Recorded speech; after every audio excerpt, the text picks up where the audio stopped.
Assalamualaikum warahmatullahi wabarakatuh. Saya Amalia Syahrotul Ifah NIM 430102100138. Di sini saya akan menjelaskan atau memaparkan kembali materi tentang strategi islamisasi Wali Songo di Pulau Jawa. Wali Songo merupakan salah satu pendakwah yang pertama kali masuk ke Pulau Jawa setelah Fatimah binti Maimunah. Istilah dari Wali Songo sendiri yaitu wali. Wali itu berasal dari kata bahasa Arab yang artinya tercinta, pembantu, dan pemimpin. Bentuk pluralnya adalah aulia.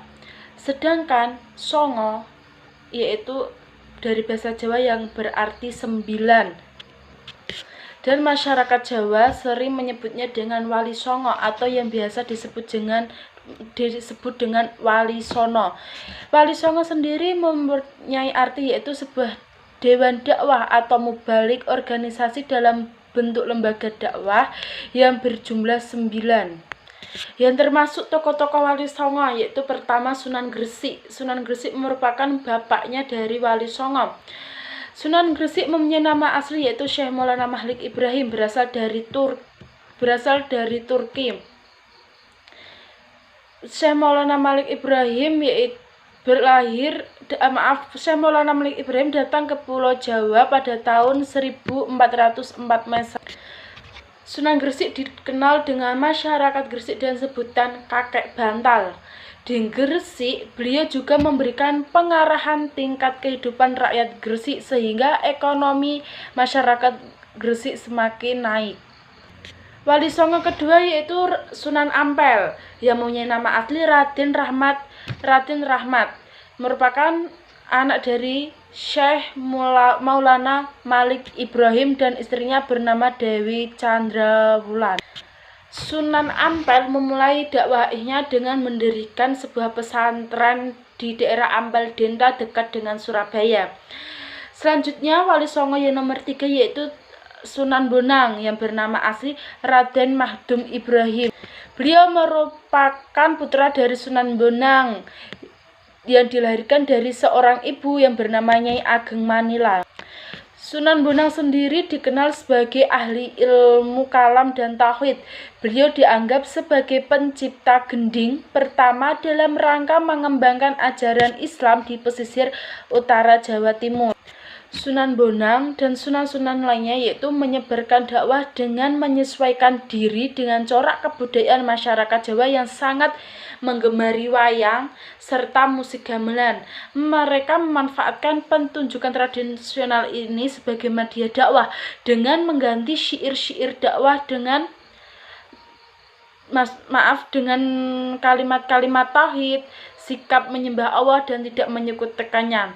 Setiap bait lagu diselingi dengan syahadatain, yaitu ucapan 2 kalimat syahadat. Sunan Bonang juga menciptakan lagu yang dikenal dengan tembang durma.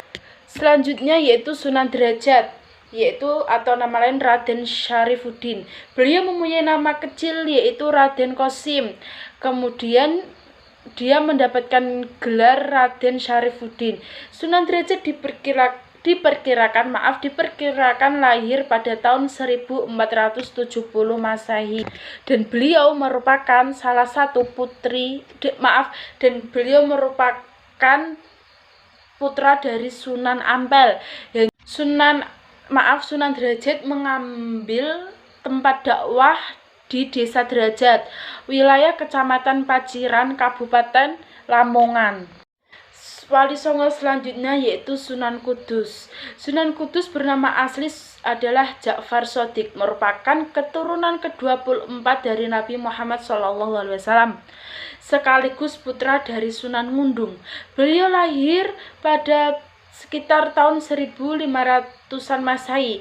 Sunan Kudus bukanlah asli dari kelahiran Kudus. Beliau merupakan kelahiran dari Al-Quds, Palestina, dan kemudian hijrah dengan kakeknya dan kerabatnya ke tanah Jawa.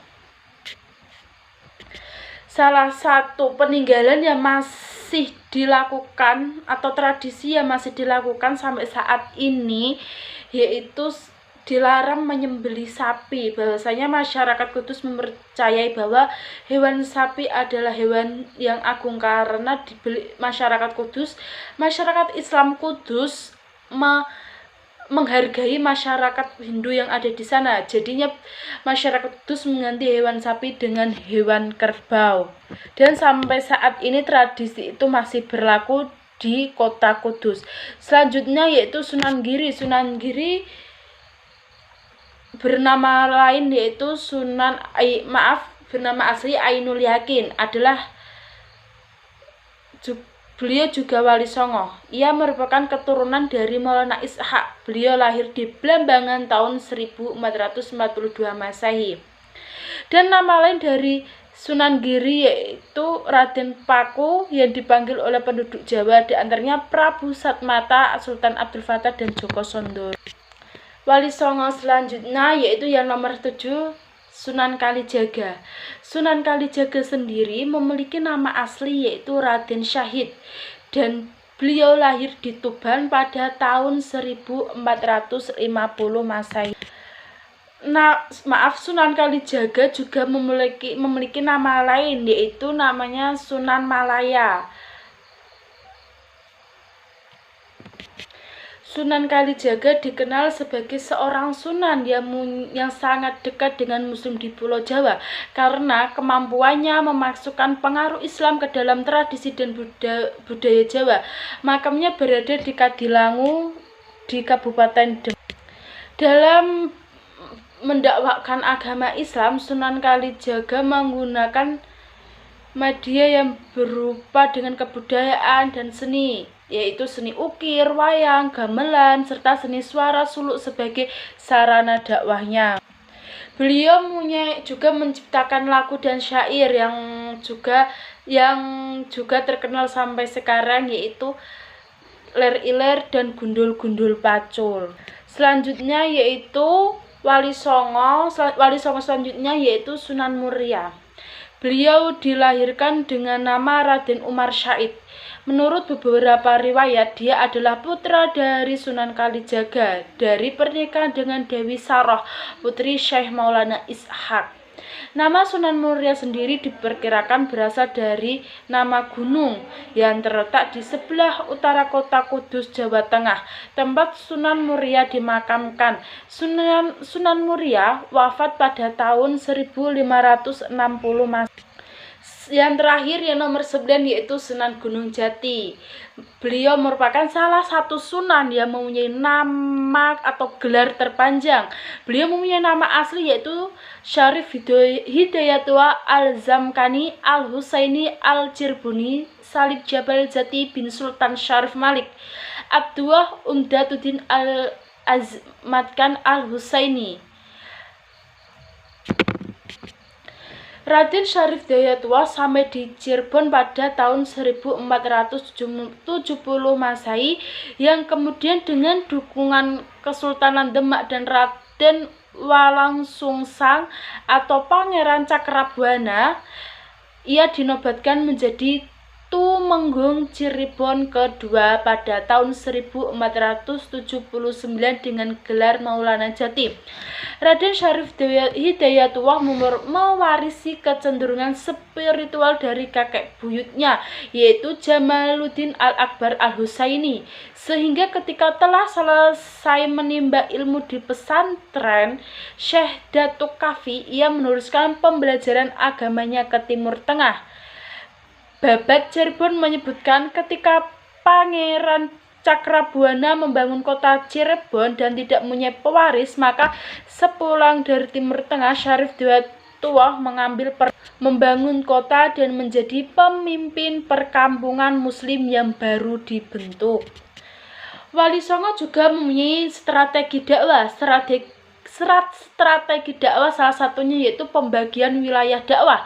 Para Wali Songo dalam melakukan aktivitas dakwahnya antara lain sangat memperhitungkan wilayah strategis. Beranjak dari sinilah para Wali Songo yang dikenal jumlahnya ada 9 orang tersebut melakukan pemilihan wilayah dakwahnya tidak sembarangan. Strategi dakwah selanjutnya yaitu sistem dakwah. Para wali songo menggunakan sistem dakwah dengan pendekatan persuasif yang berorientasi pada penemanan akidah Islam yang disesuaikan dengan situasi dan kondisi yang ada pada saat itu. Strategi selanjutnya yaitu melakukan pendekatan. Para wali songo melakukan pendekatan terhadap para tokoh yang dianggap mempunyai pengaruh di suatu tempat dan berusaha menghindari konflik. Peranan wali songo ulama sengaja untuk berdakwah, mengajar, dan mendirikan pesantren. Melalui dunia pendidikanlah proses penyebaran Islam lebih cepat dan berhasil di Pulau Jawa.